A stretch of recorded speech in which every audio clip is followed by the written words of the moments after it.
there's nothing cooler than medicine. I mean, I think that it's a way that you can really connect with people and then maybe even try to help them. I'm really happy with my career. I think it fits me really well. I could not have had this career, any place else. It's been a very warm and engaging environment. At the same time, having Nobel laureates, that on a first name basis, which is not very common, really. A lot of people know that my family has a medical legacy, so to speak, in that I and 9 siblings are MDs. I happen to have a former fellow resident at UT Southwestern in Dallas named Fred Dunn, who was in the endocrine division here at Duke. I said, Fred, do you know of any openings in the South for someone who is interested in atherosclerosis and lipids? And Fred said, well, you might think about taking my spot. That's how I ended up coming to Duke. I thought, if I'm in medicine, I can help people at their time of need, I can make discoveries, and I can write about it. And that, to me, seemed the perfect life. It was 1998, and I was a professor at the University of Washington, about to assemble a national study of multiple sites across the nation to study stem cell transplantation for autoimmune disease. I ended up visiting and giving a lecture. It was clear that Duke was recruiting me rather than the other way around. So I came here as a first-year fellow in electrophysiology. My second year, it turned out that the VA had a cath lab and they didn't have anybody to run it. So I was a first-year fellow and they asked me to go to the VA to run the cath lab. I'd never done a cath ever. I stayed at the VA for several years after that. I actually went into practice one year to do nuclear cardiology primarily. So I went back to Ohio State and actually ran their nuclear cardiology lab. Joe Greenfield, who was the chief of cardiology, then chief of medicine here, called every year. I said, when you come back? So I came back in 1985, and I've been here since. I was born in Raleigh, and I am a descendant of many generations of farmers, sharecroppers, and so forth in Wake County and Johnson County. We were cared for mostly by the public health nurses. I didn't meet a doctor until I was 15. It just seemed like an incredibly wonderful thing to do. That's what I wanted to do and plan a career around that.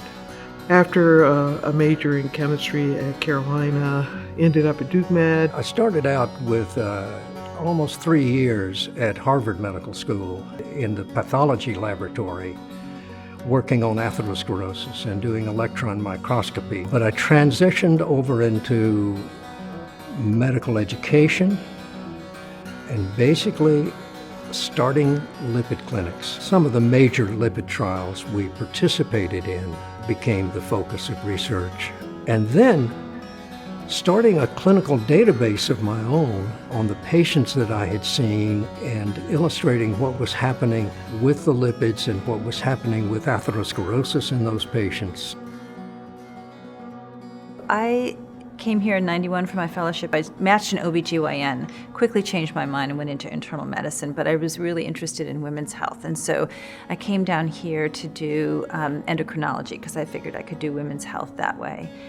I really felt like women's health was sort of fragmented. And so I was really caught by this idea that it should be taught in an integrated way, and that women's health wasn't just gynecologic or breast cancer kind of issues, that it was autoimmune diseases and it was heart disease in women, and that we weren't really learning it and we weren't teaching it. Greenfield asked 3 of us to go around the country and put together the Duke Heart Center early in the 1990s. I ran the cath lab for 10 years and decided at that point it was probably time to move on. And then I took the best job I had at Duke for the next 12 years, and that was running the fellowship program. And that, of all the parts of my career, I liked the most. The coolest award, I really think, was from the fellows. I had won the teaching award so many times that they renamed it to the Bashore faculty, which I think was the coolest of them all. I mean, probably more important than all these other kind of national things. So I got rewarded for teaching, and many people in academic centers don't.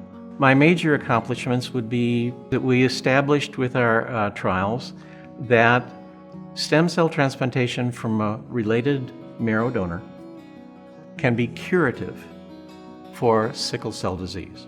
And the second accomplishment is proving that scleroderma, which is one of the worst of the 100+ autoimmune diseases, can be reversed with improvement that is long-lasting, approaching a definition of cure. I was very interested in women's health and children, but was enticed by the research I did in my third year in reproductive physiology and endocrinology. But I've seen as one of my major focuses is also working to promote gender, racial, ethnic diversity at the university. I've been on a number of committees within the medical center for this over the years, and it's been my pleasure to see the medical school embrace the whole message of diversity, equity, and inclusion within the healthcare system. My career, I think, had two major things that I'm proud of, that I put a lot of energy into, and one was building a clinic around polycystic ovary syndrome, which is a condition that really combines metabolic and reproductive issues. The other thing that kind of emerged out of the Women's Health Seminar series was the sense that how do women build their careers? And so the Women's Health Seminar series morphed into sort of a professional development seminar series. And so that's what I did from 2011 until I retired. When I went full-time retirement last year, it opened up doors. I had more time to spend with the 5 grandchildren and the opportunity to do more writing. Most importantly, it's been my wife, Christine, who has shared the bulk of the parenting to bring our 3 children into fine adulthood. We have 5 grandchildren and agree with the Swedish saying that grandchildren are the dessert of life. Fortunately, I have a really close family. My wife and this have been married now for 55 years. I'll do more fly fishing, I'm sure. We actually have a place up in the mountains. And then I would like to work on my art a little bit. A lot of the papers that I've written, I did all the illustrations. So I'd like to work on the art a little bit. I've been interested in philosophy, and that's what I want to branch toward at this time. I'm writing in that area, and who knows, maybe there'll be a book that comes out of it. So far, I had a lot of activities. I was president of the American Clinical and Climatologic Association. I've done a couple of visiting professorships, but what I want to do is to be able to embrace the community more, with more volunteerism outside of Duke into the community, support for the family, certainly, and more engagement with the family and the kids. I am taking everything that I've learned and focusing on that professional development once again by being a professional coach. I'm particularly interested in watching women lead, and so now I've seen enough different styles that I know it's not just one way. There's not just one way to be a female leader.